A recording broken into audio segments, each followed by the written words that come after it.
الحمدللہ رب العالمین والصلاة والسلام علی سید المرسلین اما بعد فاعوذ باللہ من الشیطان الرجیم بسم اللہ الرحمن الرحیم پڑھیے الصلاة والسلام علیک یا رسول اللہ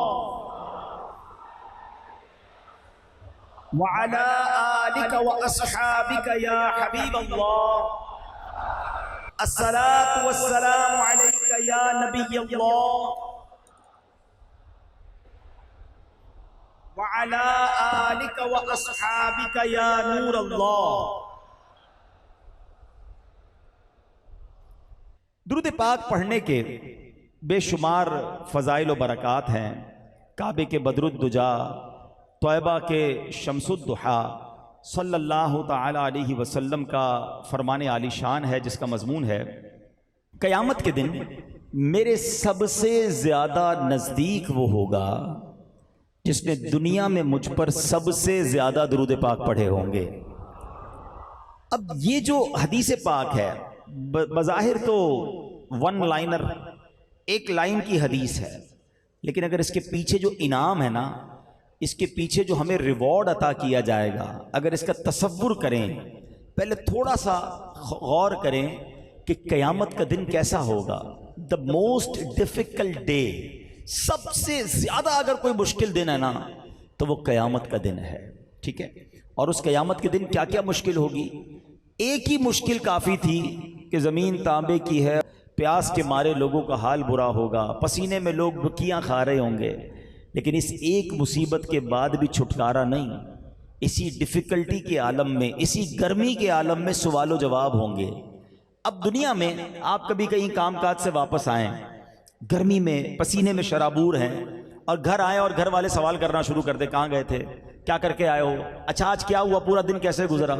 تو آپ کہتے ہیں تھوڑی دیر رک جائیں، ابھی میری کیفیت نہیں ہے جواب دینے کی، میں گرمی سے آیا ہوں، پسینے میں ہوں، تھوڑی دیر بعد بات کرتے ہیں، ابھی مجھے تھوڑا اکیلا چھوڑ دیں۔ ہوتا ہے نا ایسا کہ جب آپ تھکے ہوئے ہوتے ہیں تو آپ جواب سوال نہیں کر سکتے، you need some time for rest, آپ کو تھوڑا ریلیکس ہونے کے لیے وقت چاہیے۔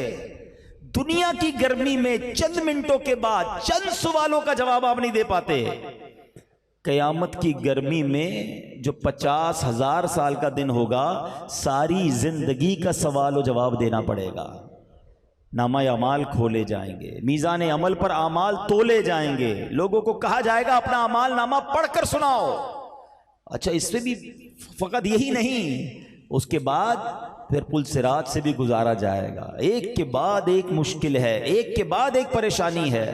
اچھا ان تمام پریشانیوں پر نظر دوڑائیں، سولیوشن کہاں ہے، حل کہاں ہے، رسائی کس کی ہے، بات کس کی سنی جائے گی؟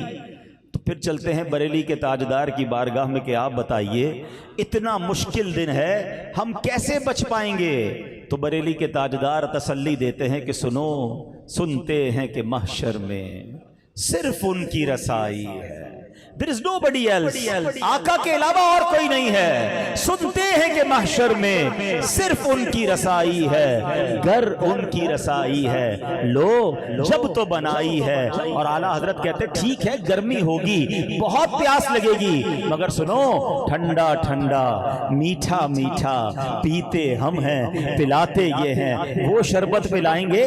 دنیا میں آج اس وقت واقعی ہال میں گرمی ہو رہی ہے، ایک گلاس پانی پی لیں، 5-10 منٹ بعد پھر پیاس لگے گی، تھوڑی دیر بعد پھر پیاس لگے گی۔ سوچو قیامت کے دن تو کتنا پانی چاہیے ہوگا، مگر محشر کے دن جو آقا جام کوثر پلائیں گے نا، یہ ایسا شربت ہوگا جو ایک بار پی لے گا ہمیشہ پیاس ہی نہیں لگے گی، پیاس سے جان چھوٹ جائے گی، کیونکہ ٹھنڈا ٹھنڈا میٹھا میٹھا پیتے ہم ہیں، پلاتے یہ ہیں۔ اے رضا یہ تو بتاؤ اس دن اعمال نامے کھلیں گے، ہمیں تو پہلے ہی پتا ہے گناہ زیادہ ہیں، ہم تو شرمندہ ہو جائیں گے، ہم تو رسوا ہو جائیں گے، ہمارا بنے گا کیا؟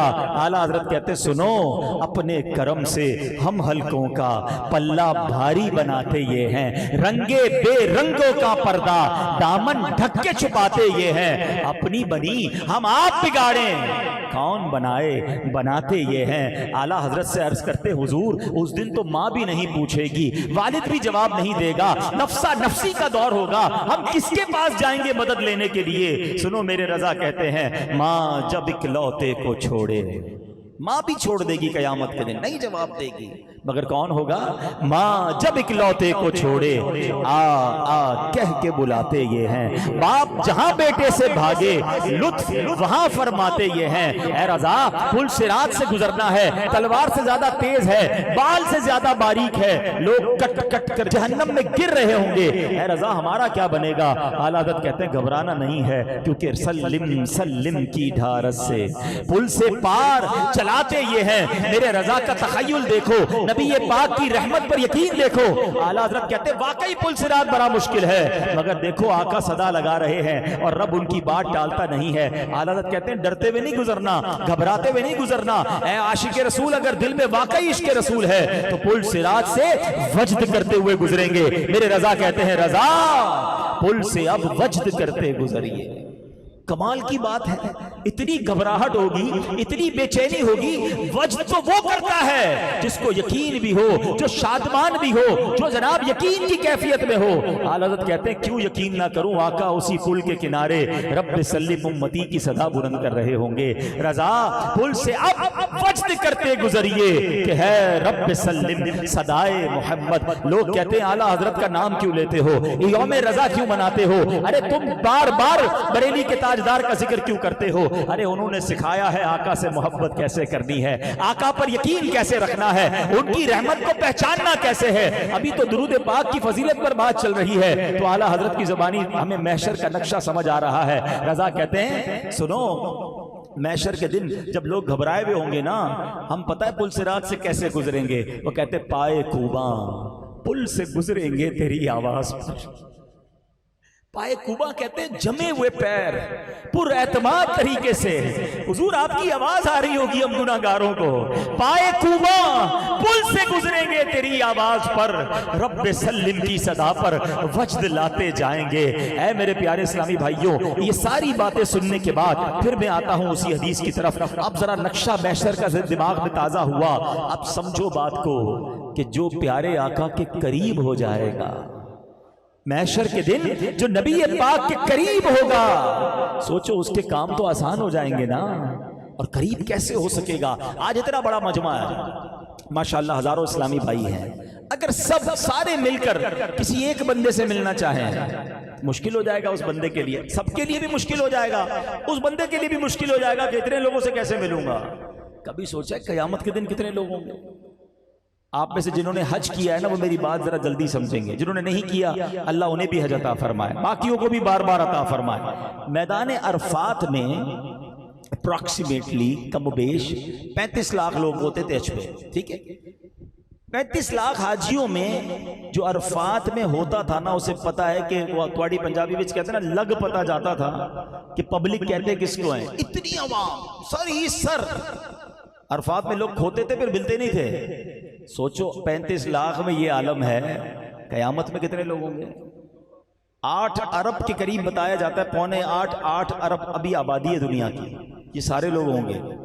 حضرت آدم سے لے کر قیامت تک جتنے انسان دنیا میں آئیں گے سارے ہوں گے، اس کا مطلب اربوں خربوں لوگ میدان محشر میں ہوں گے۔ تو پھر ہم کیسے پہنچیں گے نبی پاک کے پاس؟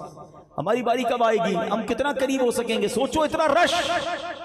اب اس رش میں قریب ہونے کا فارمولہ نبی پاک نے خود ہی عطا فرما دیا ہے، جو جتنا درود پڑے گا اتنا قریب ہوگا۔ اب آپ کی مرضی، تواڈی مرضی ہے کتنے درود پڑھنے ہیں۔ ایک تصور بتاتا ہوں، کبھی کبھی میں نے کرنے کی کوشش کی ہے، اچھی بات ہے تو میں کہتا ہوں چلو آپ کو بھی بتا دیتا ہوں، پریکٹس کرنا کبھی آنکھیں بند کر کے کسی ایسی جگہ پہ جہاں آپ واک کر سکتے ہو نا، تو ہاتھ میں تسبیح لینا اور درود پاک اس نیت سے پڑھنا کہ میں جتنے درود پڑھ رہا ہوں اتنے قدم نبی پاک کے قریب ہو رہا ہوں۔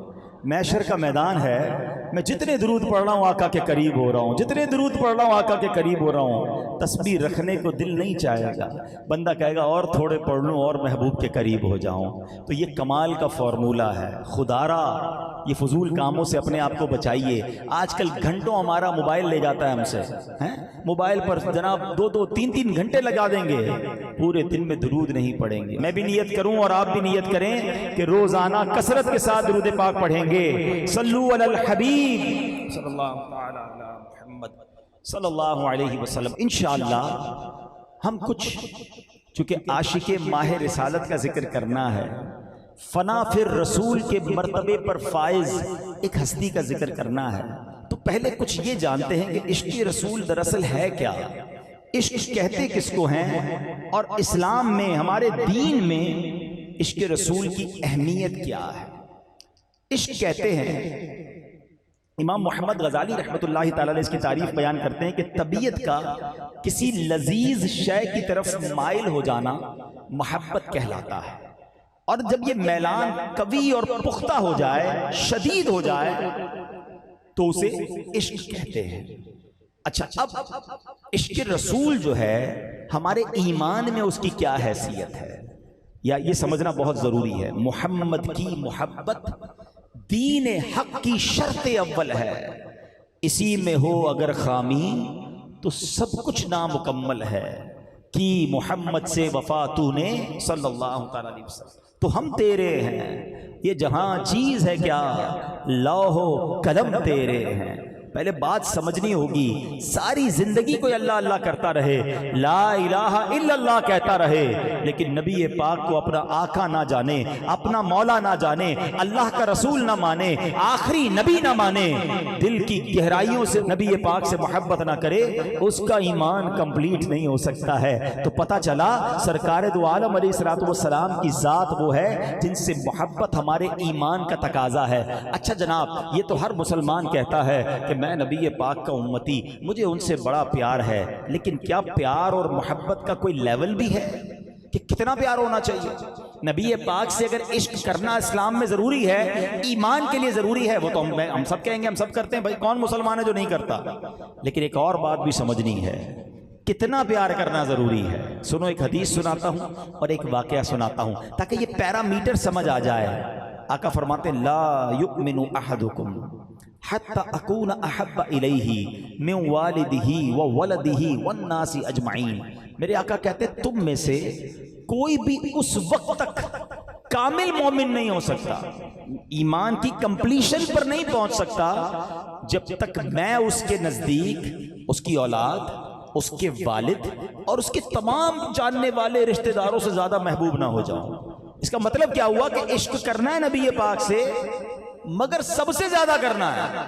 حضرت عمر رضی اللہ تعالیٰ عنہ نے ایک بار کیا کہا، اوائل تھے اسلام کے، کہتے حضور اپنی جان کے علاوہ میں آپ سے سب سے زیادہ محبت کرتا ہوں، باقی تمام چیزوں سے زیادہ میں آپ سے محبت کرتا ہوں سوائے اپنی جان کے۔ نبی پاک نے پتہ کیا فرمایا؟ فرمایا، اے عمر، ابھی تمہارا ایمان کامل نہیں ہوا ہے۔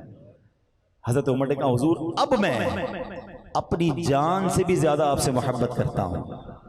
آقا نے فرمایا، اے عمر، اب تمہارا ایمان مکمل ہوا ہے۔ تو پتہ چلا کہ ایمان کمپلیٹ کب ہوگا؟ جب سب سے زیادہ نبی پاک سے محبت کرنی ہے۔ اب یہاں ایک لاجیکلی سوال آتا ہے، بڑا اہم سوال ہے، ذرا نوجوان جلدی سمجھیں گے میری بات کو، کہ جناب محبت تو ہوتی نہیں ہے، کہ محبت کی نہیں جاتی، وہ تو ہو جاتی ہے۔ کسی کو زبردستی پیار نہیں کروایا جا سکتا کہ بھائی تم اس سے محبت کرو، تمہارے ساتھ رہتا ہے اس سے محبت کرو، نہیں۔ محبت ایک جذبے کا نام ہے جو کسی نہ کسی وجہ سے ہوتی ہے۔ اچھا، اب محبت کی وجوہات کیا ہیں؟ What is the reason of love? ہم کیسے کسی کے افیکشن میں، کسی کی محبت میں گرفتار ہوتے ہیں؟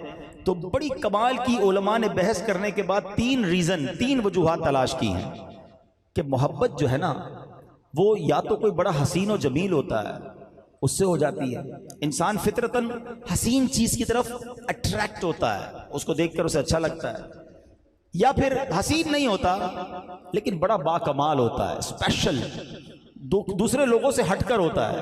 آپ دیکھیں بعض اوقات بڑے عجیب و غریب کھلاڑی ہوتے ہیں، رنگ ان کا کالا ہوتا ہے، بڑے عجیب سی چہرے ہوتے ہیں، لوگ ان کے فین ہوتے ہیں، کیوں؟ کمال ہوتا ہے ان کے اندر، باقیوں سے وہ ہٹ کر ہوتے ہیں، اسپیشل ہوتے ہیں، فین فالوئنگ بن جاتی ہے۔ تیسری وجہ بتائی علماء نے کہ اگر باکمال بھی نہیں ہے، حسین بھی نہیں ہے، لیکن اس کے احسان بڑے ہوتے ہیں، وہ خیال بہت رکھتا ہے، وہ بڑا مہربان ہوتا ہے، جب کوئی کسی پر بہت احسان کرتا ہے نا، بندہ اس کی محبت میں بھی گرفتار ہو جاتا ہے۔ تو اس کا مطلب یہ تین ریزن ہے۔ اب ایک سوال ہے، بڑا لاجیکلی سوال ہے کہ جناب اسلام تو کہتا ہے کہ جب تک نبی پاک سے سب سے زیادہ محبت نہیں کرو گے ایمان مکمل نہیں ہوگا، اور محبت تو دل سے ہوتی ہے، زبردستی کیسے ہو سکتی ہے؟ تو آئیے آج یہ دیکھتے ہیں کہ ان تین چیزوں میں جو ریزنز ہیں، کیا نبی پاک سے محبت کرنی ہے، اسلام ایمان کہتا ہے یہ ضروری ہے، تو یہ تینوں چیزیں نبی پاک میں کس درجے میں موجود ہیں؟ اب ذرا پہلی بات کرتے ہیں. دیکھو ذکر رضا ساتھ ساتھ ہوتا رہے گا. اعلیٰ حضرت کی شان دیکھو، نبی پاک کا ذکر کرے ذکر رضا ساتھ ہی ہو جاتا ہے. یہ ہے عاشق کی بات کہ جب محبوب کی بات کرو تو محب کا ذکر ہو جاتا ہے. اب سنو ذرا، اگر واقعی کسی حسین سے محبت کرنی ہے، ٹھیک ہے، تو بتاؤ کائنات میں میرے آقا جیسا حسین کون ہے؟ حسن تو مکمل جب ہوتا ہے جب نبی پاک کے قدموں کی حاضری دیتا ہے. کائنات میں میرے آقا سے پہلے سب سے زیادہ حسین ہستی جو ہیں وہ حضرت یوسف علیہ السلام تھے. جناب ان جیسا حسین کائنات میں کوئی نہیں آیا. مگر پوچھو بی بی عائشہ صدیقہ رضی اللہ تعالی عنہا سے، وہ کہتی ہیں، ان کی جو قول ہے اس کا مضمون ہے کہ مصر کی عورتوں نے جب حضرت یوسف کو دیکھا تھا اپنی انگلیاں کاٹ دی، میرے محبوب کو دیکھتی تو اپنا دل کاٹ کر رکھ دیتی. آقا جیسا حسین کائنات میں کوئی نہیں آیا. بریلی کے تاجدار امام عشق و محبت اسی بات کو سمجھاتے ہیں، کہتے حسن یوسف پہ کٹیں مصر میں انگشت زنا. اب تھوڑا سا آپ کا میں توجہ چاہوں گا تاکہ آپ کو اندازہ ہو کہ اعلیٰ حضرت کو اللہ نے قلم کیسا دیا تھا، شاعری کی دنیا میں کیا مقام تھا، عشق رسول کے عالم میں کس طرح ڈوب کر آپ لکھتے تھے. جب بھی اعلیٰ حضرت کے اشعار آپ کو سمجھ آنے لگ جائیں گے نا، خدا کی قسم اعلیٰ حضرت سے بھی پیار بڑھ جائے گا، نبی پاک سے بھی پیار بڑھ جائے گا. ذرا آپ یہ لفظ، یہ پہلے تو شعر سمجھیے گا. اعلیٰ حضرت کہتے ہیں حسن یوسف پہ کٹیں مصر میں انگشت زنا، سر کٹاتے ہیں تیرے نام پہ مردان عرب. حضور مصر کی عورتوں نے تو انگلیاں کاٹی تھیں، آپ کی شان وہ ہے کہ آپ کو بغیر دیکھے آپ کے نام پہ مردان عرب سر کٹانے کے لیے تیار رہتے ہیں. یہ تو ہو گیا شعر کا مفہوم. اب ذرا شعر کے اندر ایک غوطہ لگاتے ہیں، آپ کو اندازہ ہوگا کہ ایک ایک لفظ کیسا موتی کی مانند ہے. اس کو کہتے تقابل کرنا، کمپیریزن بیان کرنا. پہلی لائن میں جو باتیں کی گئیں دوسری لائن میں اس کا جواب دینا. تھوڑا میرے ساتھ رہیے گا. پہلی بات، پہلا لفظ کیا ہے؟ حسن. حضرت یوسف کا کیا دیکھا تھا انہوں نے؟ حسن دیکھا تھا. ایک چیز ہو گئی، ٹھیک ہے. دوسرا کس کا حسن دیکھا تھا؟ حضرت یوسف کا. دوسری چیز ہو گئی. اچھا تیسرا کٹیں. کیا کٹوائی نہیں، کٹنا ہوتا ہے انڈیلیبریٹلی، غیر دانستہ طور پر کٹ گئی. بھائی کام کر رہا تھا انگلی کٹ گئی تو کٹی ہیں. کیا کٹی ہیں؟ انگلیاں کٹی ہیں، انگشت. اچھا کس کی کٹی ہیں؟ عورتوں کی. عورتیں کدھر کی ہیں؟ مصر کی. ذرا سنیے گا، یہ 6 چیزیں اعلیٰ حضرت نے پہلی لائن میں بیان کی ہیں. حسن یوسف پہ کٹیں مصر میں انگشت زنا. سمجھ رہے ہیں بات کو؟ اب سنو میرے اعلیٰ حضرت نے اگلی لائن میں ہر بات کا جواب کیسا دیا ہے. ادھر حسن ہے ادھر صرف نام ہے، ادھر دیدار ہے ادھر نام ہے، ادھر کٹی ہے ادھر مسلسل کٹوا رہے ہیں. کٹنا غیر دانستہ ہے، کٹوانا دانستہ ہے. کروں تیرے نام پہ جہاں فدا، نہ بس ایک جہاں دو جہاں فدا، دو جہاں سے بھی نہیں جی بھرا. کروں کیا کروڑوں جہاں نہیں. ابھی 2 باتیں ہوئی ہیں. حسن ادھر نام ہے، ادھر کٹی ہیں ادھر کٹوا رہے ہیں. کیا کٹ گئی تھی؟ انگلیاں. ادھر کیا کٹوا رہے ہیں؟ گردنیں کٹوا رہے ہیں. سنو کس کی کٹی تھی؟ عورتوں کی. عورتیں ویسی ناقص العقل ہوتی ہیں. ادھر مردان عرب کٹوا رہے ہیں. مصر کی عورتیں ہیں، عرب کے مرد ہیں. 5 چیزیں ہو گئیں. حسن یوسف پر کٹی مصر میں انگشت زنا.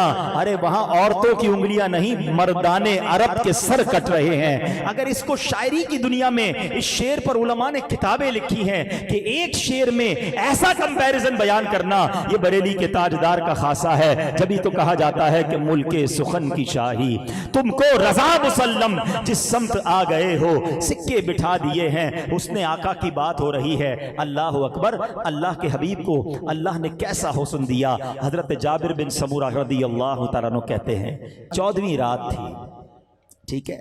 کہتے میں 14ویں رات کو باہر آیا. آپ میں سے کبھی کچھ لوگ قافلے میں یا کبھی آپ کسی ٹریول میں کسی گاؤں میں چلے جائیں جہاں بلڈنگوں کی روشنی نہ ہو تو آسمان بڑا کلیئر نظر آتا ہے، تارے بڑے کلیئر نظر آتے ہیں، اور اگر 14ویں کا چاند ہو تو بڑا چمکدار نظر آتا ہے. اس زمانے میں تو لائٹیں نہیں تھیں. حضرت جابر بن سمورہ کہتے ہیں میں اپنے گھر سے باہر آیا، میں نے دیکھا 14ویں رات کا چاند ہے، بڑا خوبصورت لگ رہا ہے. میں نے سامنے دیکھا تو میرے آقا بھی جلوہ فرما تھے. میں کبھی 14ویں رات کے چاند کو دیکھتا، کبھی ماہ طیبہ کو دیکھتا، کبھی 14ویں رات کے چاند کو دیکھتا، پھر اپنے آقا کو دیکھتا، پھر 14ویں رات کے چاند کو دیکھتا، پھر میرے آقا کو دیکھتا۔ حضرت جابر کہتے ہیں واللہ میرے آقا 14ویں رات کے چاند سے بھی زیادہ خوبصورت ہے۔ ایسے خوبصورت آقا، اگر واقعی کسی حسین سے پیار کرنا ہے تو پھر مدینے والے سے آقا سے زیادہ حسین کون ہے؟ اور اس حسن کا خوبصورت ذائچہ، خوبصورت نقشہ جب بریلی کے تاجدار قلم اٹھاتے ہیں تو ایسا لگتا ہے یاد مصطفیٰ میں گم ہو کر، جلوہ جانا کے تصور میں ڈوب کر کیا خوبصورت سلام لکھتے ہیں۔ مبارک کان کا ذکر کرتے ہیں تو کیا کہتے ہیں؟ دور و نزدیک کے سننے والے وہ کان لالے کرامت پہ لاکھوں سلام۔ جب میرے آقا کے مبارک لبوں کا ذکر کرتے ہیں کہتے ہیں پتلی پتلی گلے قدس کی پتیاں، ان لبوں کی لطافت پہ لاکھوں سلام۔ میرے آقا کے مبارک منہ کی بات کرتے ہیں تو کہتے ہیں وہ دہن جس کی ہر بات وحی خدا، چشمہ علم و حکمت پہ لاکھوں سلام۔ آقا کی زبان کی بات کرتے ہیں تو کہتے ہیں وہ زبان جس کو سب کن کی کنجی کہیں، اس کی نافذ حکومت پہ لاکھوں سلام۔ کیسے رخسار تھے، رنگت کیسی تھی؟ کہتے ہیں کہ جس کی رنگت سے بے رنگے رنگے گئے، اس چمک والی رنگت پہ لاکھوں سلام۔ فرماتے ہیں اللہ اللہ وہ بچپنے کی بھون، اس خدا بھاتی صورت پہ لاکھوں سلام۔ مبارک ہاتھ کیسے تھے؟ فرماتے ہاتھ جس سمت اٹھا غنی کر دیا، موجے بحرے سماحت پہ لاکھوں سلام۔ ارے پاور کتنی تھی، طاقت کتنی تھی؟ کہتے ہیں جن کو بارے دو عالم کی پرواہ نہیں، ایسے بازو کی قوت پہ لاکھوں سلام۔ اللہ اکبر۔ اور مبارک پیر کیسے تھے؟ آقا وہ ہیں جو ایڑی کا پیر کی ٹھوکر لگائیں تو احد کا زلزلہ چلا جائے۔ آقا وہ ہیں کہ جناب میرے آقا علیہ الصلوۃ والسلام کی ایڑی مبارک ایسی نرم، ایسی خوبصورت، اتنی نورانی ہے تو کبھی تو لکھتے ہیں کہ دل کرو ٹھنڈا میرا، وہ کفے پا چاند سا، سینے پہ رکھ دو ذرا تم پہ کروڑوں درود۔ کبھی لکھتے ہیں ایک ٹھوکر سے احد کا زلزلہ جاتا رہا، رکھتی ہیں کتنا وقار اللہ اکبر ایڑیاں۔ یہ سراپائے مصطفیٰ کیسے بیان کرنا ہے بریلی کے تاجدار سکھاتے ہیں۔ قرآن میں بھی پڑھتا ہوں، قرآن آپ بھی پڑھتے ہیں۔ قرآن پاک میں کچھ الفاظ ہیں جن کو متشابہات کہا جاتا ہے، جس کے بارے میں علماء سکوت اختیار کرتے ہیں۔ اللہ جانے، اس کا حبیب جانے کہ اس کا معنی کیا ہے۔ آپ نے پڑھا ہوگا قرآن میں کاف ہا یا عین صاد، ہے نا، الف لام میم، معنی نہیں لکھا ہوتا اس کے آگے، مگر بریلی کے تاجدار نے ہو سکتا ہے عشق کے عالم میں قرآن کھولا ہوگا اور سامنے یہ لفظ آئے ہوں گے، سوچا ہوگا اس کے معنی کیا ہیں۔ جب بندہ اللہ کے حبیب کی یاد میں زندگی گزارتا ہو نا، اس کو ہر بات میں محبوب یاد آتے ہیں۔ عشق والی تفسیر لکھ دی، کہتے ہیں جو کاف ہے نا یہ تو گیسو لگ رہے ہیں۔ کاف جو ہے آپ غور سے دیکھیں نا تو کسی کے گیسو ہوں، زلفے ہوں، تو کاف تو گیسو جیسے لگ رہے ہیں۔ یا جو ہے یہ تو ابرو کی طرف اشارہ ہے، عین اور صاد یہ تو دو آنکھوں کی طرف اشارہ ہے، ہا جو ہے اگر کسی کا گول منہ ہو تو ہا کا اشارہ ملتا ہے۔ سنو میرے اعلیٰ حضرت کیا کہتے ہیں، کہتے کاف گیسو ہا دہن یا ابرو آنکھیں عین صاد، کاف ہا یا عین صاد ان کا ہے چہرہ نور کا، شمع دل مشکات تن سینہ زجاجہ نور کا، آقا تیری صورت کے لیے آیا ہے سورہ نور کا۔ سبحان اللہ، ایسے نورانی آقا ہوں اور ہم ان سے محبت نہ کریں۔ ارے آپ کو اجازت دی جناب کہ دنیا کے حسین ترین شخصیت سے محبت کر لو تو خدا کی قسم میرے آقا سے زیادہ حسین کوئی اور نہ ملے گا۔ اچھا جناب لوگ کہتے ہیں میں فلاں کا فین ہوں، فلاں سے محبت کرتا ہوں، تو جس سے بھی محبت کرتے ہو، جس کو بھی جناب اپنا، جس کے تم فین مانے جاتے ہو، ایک سوال کرنا چاہوں گا، بتاؤ اس کے پسینے سے بو آتی ہے یا نہیں آتی ہے؟ دنیا کا ہر حسین اس کے پسینے سے بدبو آتی ہے۔ میں اور آپ عطر کیوں لگاتے ہیں، باڈی اسپرے کیوں کرتے ہیں؟ یار میرے پسینے کی بو سے کسی کو تکلیف نہ پہنچے۔ ہم اپنے پسینے کی بو سے بچنے کے لیے خوشبو لگاتے ہیں۔ میں اس حسین کی بات کر رہا ہوں کہ دلہن کو عطر چاہیے تو آقا پسینہ عطا فرماتے ہیں۔ ہے کوئی ایسا حسین کائنات میں؟ اور یہی بات سیدی اعلیٰ حضرت سکھاتے ہیں، واللہ جو مل جائے میرے گل کا پسینہ، مانگے نہ کبھی عطر نہ پھر چاہے دلہن پھول۔ ایک اور سوال کرتا ہوں نوجوانوں سے جو آج دنیا میں کسی نہ کسی کے عشق میں، محبت میں، گناہوں بھری محبتوں میں پڑھ کر اپنی جوانی برباد کر رہے ہیں۔ ارے محبت کرنی ہے، عشق کرنا ہے، فدا ہونا ہے تو بریلی کے تاجدار سکھاتے ہیں کہ مصطفیٰ کریم پر فدا ہو جاؤ۔ میں آپ سے پوچھتا ہوں، جس حسین سے محبت ہے بتاؤ اس کا تھوک کیسا ہے؟ دنیا میں کوئی بھی کتنا ہی بڑا آدمی کیوں نہ ہو، اس کے تھوک سے سامنے والے کو گھن آتی ہے، اس کے تھوک سے جناب لوگ دور بھاگیں گے۔ مگر میرے آقا کا مبارک لعاب وہ ہے کہ مدینے کے لوگ آتے تھے، کہتے حضور کھارا ہے پانی ہمارے کنویں کا، پانی درست نہیں ہے، نہیں پی پاتے، یا تو آقا خود چلے جاتے کنویں پر یا برتن منگواتے، کلی فرماتے پانی واپس کنویں میں ڈالا جاتا، کھاری کنواں جو ہے وہ میٹھا ہو جایا کرتا تھا۔ صحابہ کے ہاتھ ٹوٹ جاتے، کندھے اتر جاتے، آنکھ باہر نکلتی تھی، ایمرجنسی وارڈ کی طرف نہیں بھاگتے تھے، نبی پاک کے پاس آتے تھے۔ ہر صحابی کا یہ عقیدہ تھا کہ نہیں سنتا ہی نہیں مانگنے والا تیرا، آقا لعاب دہن لگاتے۔ حضرت ابو قتادہ کی جب آنکھ باہر آئی نا اور میرے آقا نے جنگ احد میں وہاں پر لعاب لگا کر واپس آنکھ لگائی، ابو قتادہ کہتے ہیں پہلی آنکھ جو پہلے سے درست تھی، جب سے آقا نے یہ والی آنکھ لگائی ہے، اپنا مبارک لعاب لگایا ہے، پہلی آنکھ سے زیادہ اچھا دیکھنے لگ گئی ہے کوئی ایسا کمال والا، ہے کوئی ایسا حسین، پھر کیوں کسی اور کے در پر جائیں؟ اللہ اکبر۔ نبی پاک کا یہ کمال ہے کہ عشق اگر واقعی تین چیزوں کی وجہ سے ہوتا ہے تو حسن میں بے مثال میرے آقا ہیں۔ دوسرا ریزن، لوگ کہتے ہیں یار محبت اس لیے ہوتی ہے کہ سامنے والا اسپیشل ہوتا ہے، سامنے والا باقی لوگوں سے ہٹ کر ہے، اس کے پاس جو کمال ہے نا وہ کسی کے پاس نہیں ہے۔ چلو یہ بات بھی مان لیتے ہیں کہ محبت کرنی ہے تو با کمال سے کرنی ہے۔ اب آؤ مجھے بتاؤ میرے آقا سے زیادہ با کمال کون ہے؟ ارے کمال جب تک نبی پاک کے قدموں کا بوسہ نہیں دیتا اس کو خود کمال حاصل نہیں ہوتا۔ میرے آقا کے کمال کا عالم تو یہ ہے کہ سر عرش پر ہے تیری گزر، دل فرش پر ہے تیری نظر۔ بریلی کے تاجدار بتا رہے ہیں کہ سنو کمال کیسا، گزر کہاں ہے؟ عرش پر گزر ہے، اور نظر کدھر ہے؟ دل کی خیالات پر بھی نظر ہے۔ سر عرش پر ہے تیری گزر، دل فرش پر ہے تیری نظر، ملکوت و ملک میں کوئی شے نہیں وہ جو تجھ پہ آیا نہیں۔ سبحان اللہ۔ اگر سارے کمال ایک طرف، ایک شرف دنیا میں اگر کسی کو حاصل ہے تو فقط مدینے والے آقا کو حاصل ہے، کیونکہ دنیا کا سب سے بڑا غیب جو ہے نا وہ اللہ رب العزت ہے۔ اللہ کو کسی نے نہیں دیکھا، اللہ کو، اللہ تبارک و تعالیٰ سب سے بڑا غیب ہے، مگر جب رب عز و جل نے اپنے حبیب کو شب معراج بلایا تو اپنا دیدار کروایا، سب سے بڑا غیب بھی آشکار کر دیا۔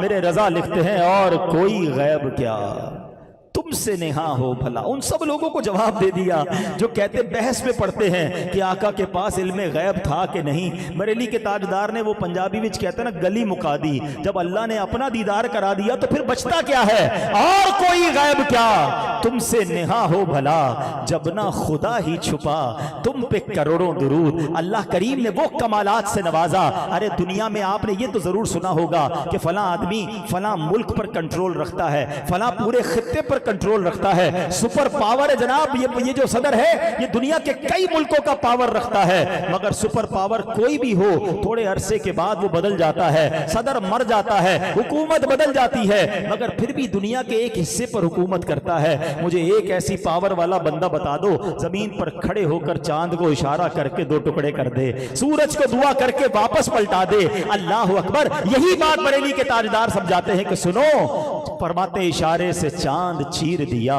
چھپے ہوئے خور کو پھیر دیا، گئے ہوئے دن کو عصر کیا، یہ تاب و تواں تمہارے لیے، زمین و زمان تمہارے لیے، مکین و مکان تمہارے لیے، چنین و چنا تمہارے لیے، آقا بنے دو جہاں تمہارے لیے، ہم آئے یہاں تمہارے لیے، اٹھے بھی وہاں تمہارے لیے۔ تو اے میرے پیارے اسلامی بھائیوں، اگر آج یہ طے کر لو کہ کسی با کمال سے محبت کرنی ہے تو میرے آقا سے زیادہ با کمال اس کائنات میں نہ پہلے کوئی آیا ہے نہ بعد میں کوئی آئے گا۔ اور اب تیسری بات کر لیتے ہیں کہ جناب محبت اس لیے ہو جاتی ہے کسی سے کہ وہ احسان کرنے والا ہوتا ہے، بڑا خیال رکھنے والا ہوتا ہے۔ تو میں آپ سے پوچھتا ہوں، مجھے کئی لوگ ملتے ہیں، بچے کبھی نوجوان ملتے ہیں کہ ہم تو فلاں کو فالو کرتے ہیں، ہم اس کو دیکھتے ہیں، اور جناب جو جس کو فالو کرتا ہے پھر اس کے بال بھی ویسے بناتا ہے، اس کے کپڑے بھی پہننے ویسے کی کوشش کرتا ہے، جوتے بھی وہ والے ڈھونڈتا ہے، کیونکہ میں اس کا فین ہوں نا۔ ایک سوال ہے، آپ دنیا میں کسی کے بھی فین ہیں، کبھی کیا وہ آپ کا خیال رکھتا ہے؟ تو لوگ کہتے ہیں خیال کیسے رکھے گا بھائی، وہ ہمیں جانتا ہی نہیں ہے، اتنا بڑا آدمی ہے، ہماری تو ملاقات ہی نہیں ہوئی کبھی اس سے۔ اچھا کبھی اس نے تمہارے لیے کوئی دعا کی؟ آپ کہیں گے ویسے تو وہ دعا والا آدمی بھی نہیں ہے، کیونکہ بعض لوگ تو کافروں کے فین بھی بنے ہوئے، استغفر اللہ، عجیب عجیب کھلاڑیوں کی، اداکاروں کے فین بن جاتے ہیں نا۔ تو مجھے ہمارے لیے کیسے دعا کرے گا؟ نہ تم اسے جانتے ہو، نہ وہ تمہیں جانتا ہے، نہ تمہارا خیال رکھتا ہے، پھر بھی تم اس سے محبت کر رہے ہو۔ میں تو اس سے محبت کرنے کی بات کر رہا ہوں کہ تم پیدا بھی نہیں ہوئے تھے، ہم اور آپ دنیا میں نہیں آئے تھے۔ 1450 سال پہلے جب آقا تشریف لائے تو ہمیں یاد کیا تھا، رب حبلی امتی کہتے ہوئے پیدا ہوئے، حق نے فرمایا کہ بخشا الصلاۃ والسلام۔ میرے آقا ہمیں غار ثور میں یاد رکھتے تھے، رات کی تنہائیوں میں یاد رکھتے تھے، شب معراج رب کی بارگاہ میں ہمیں یاد رکھا، اور سنو ساری زندگی تو یاد رکھا۔ جب قبر انور میں اتارا جا رہا تھا، صحابہ کرام میں سے کسی نے دیکھا لبہائے مبارکہ کو جنبش ہو رہی ہے، کان قریب لے گئے تو دیکھا کہ آقا کی زبان پر اس وقت بھی امتی امتی جاری تھا۔ بریلی کے تاجدار یہی تو بات سکھا رہے ہیں کہ جو نہ بھولا ہم غریبوں کو رضا۔ سنو آقا ہمیں نہیں بھولے، جو نہ بھولا ہم غریبوں کو رضا، یاد اس کی اپنی عادت کیجئے، آقا ہمیں نہیں بھولے۔ مگر ایسا لگتا ہے غلام بھول گئے، میلاد میں یاد کر لیتے ہیں، کسی جلسے میں جا کے نعرے تو لگا لیتے ہیں، مگر باقی زندگی میں آقا کتنے یاد ہیں؟ اپنے آپ سے پوچھو نا۔ کاروبار کے وقت کیوں بھول جاتے ہو کہ میں نبی پاک کا امتی ہوں؟ فیملی کے معاملات کے وقت کیوں بھول جاتے کہ میں واقعی آقا کا امتی ہوں؟ مجھے حرام کام نہیں کرنے، مجھے گناہ نہیں کرنا، مجھے بے حیائی نہیں کرنی، بے پردگی نہیں کرنی، حرام روزی نہیں کمانی، سود کے قریب نہیں جانا ہے، کیسے کسی مسلمان پر ظلم کر لوں، میں نبی پاک کا امتی ہوں۔ وہ نہیں بھولے تھے، بلکہ ایک اور بڑی باریک سی بات بتانے جا رہا ہوں، ایمان تازہ ہو جائے گا۔ یہ بات بھی اعلیٰ حضرت نہیں بتائی، فتاوی رضویہ میں اعلیٰ حضرت لکھتے ہیں، آپ نے دیکھا ہوگا کبھی کبھی ہماری زندگی میں ہمارے کان بجتے ہیں، اچانک فیل ہوتا ہے کہ یار کچھ سنائی دیا ہے، ہم کہتے ہیں آواز آئی ہے مجھے، کوئی دوست کہتا ہے نہیں یار تمہیں ایسے ہی سنائی دے رہا، کچھ بھی نہیں آ رہی۔ کبھی کبھی لائف میں ایسا ہوا ہوگا آپ کے ساتھ، پتہ ہے اعلیٰ حضرت کیا کہتے ہیں؟ اللہ اکبر، آپ فرماتے ہیں جب کبھی کبھی تمہیں محسوس ہونا کہ تمہیں آواز آئی ہے، تو وہ آواز ہے جو نبی پاک قبر میں ان امتی کو یاد کر رہے ہیں۔ کبھی کبھی کسی عاشق رسول کی روح سے ٹکراتی ہے، جب کان بجیں تو فوراً درود پاک پڑھ لیا کرو، جو نہ بھولا ہم غریبوں کو رضا، یاد اس کی اپنی عادت کیجیے۔ اچھا ابھی صرف قبر مبارک میں یاد نہیں کر رہے، محشر کے دن بھی آقا کا عالم یہی ہوگا، وہاں بھی نبی پاک گویا ایک ہی کام میں مصروف ہوں گے۔ ایک صحابی رسول میرے آقا علیہ الصلوۃ والسلام کی بارگاہ میں حاضر ہوئے، عرض کرتے یا رسول اللہ صلی اللہ تعالی علیہ وسلم، آج جب دل گھبراتا ہے حضور آپ کی بارگاہ میں حاضر ہوتے ہیں، آپ کا دیدار کرتے ہیں، دل کو ڈھارس ہو جاتی ہے۔ یا رسول اللہ جب قیامت کا دن ہوگا، بہت رش ہوگا، آپ کے گرد تو انبیاء ہوں گے، صدیقین ہوں گے، بڑے بڑے لوگ ہوں گے، حضور ادھر آپ کو کیسے تلاش کریں گے؟ سنو میرے آقا نے یہ نہیں کہا کہ قیامت کے دن دیکھنا جو سب سے بڑا محل ہوگا نا، نورانی محل، نورانی منبر، مجھے وہاں ڈھونڈ لینا، کیونکہ میں سید الانبیاء ہوں، میں تمام نبیوں کا سردار ہوں، رب کا حبیب ہوں، میرے لیے کمال کا جناب محل بنایا جائے گا۔ اللہ اکبر، میرے آقا نے کیا فرمایا؟ مجھے ڈھونڈنا ہو تو ایسا کرنا پل صراط پر آ جانا، میرے گناہگار امتیوں کو میں پل سے پار لگا رہا ہوں گا۔ کہا حضور اگر وہاں نہ ملیں، کہا وہاں نہ ملوں تو ایسا کرنا میزان عمل پر آ جانا، امتیوں کے پلڑے، امتیوں کے اعمال تولے جا رہے ہوں گے، میں اپنے کرم سے ان کے پلڑوں کو بھاری کر رہا ہوں گا۔ کہا حضور اگر وہاں نہ ملیں پھر تیسری جگہ کیا ہوگی؟ کہا اگر وہاں نہ ملوں تو ایسا کرنا پھر تم حوض کوثر پر آ جانا، پیاسے امتیوں کو اپنے ہاتھوں سے جام پلا رہا ہوں گا۔ کہا حضور اگر وہاں نہ ملے، سنو آقا کیا کہتے ہیں، فرماتے مجھے تم ان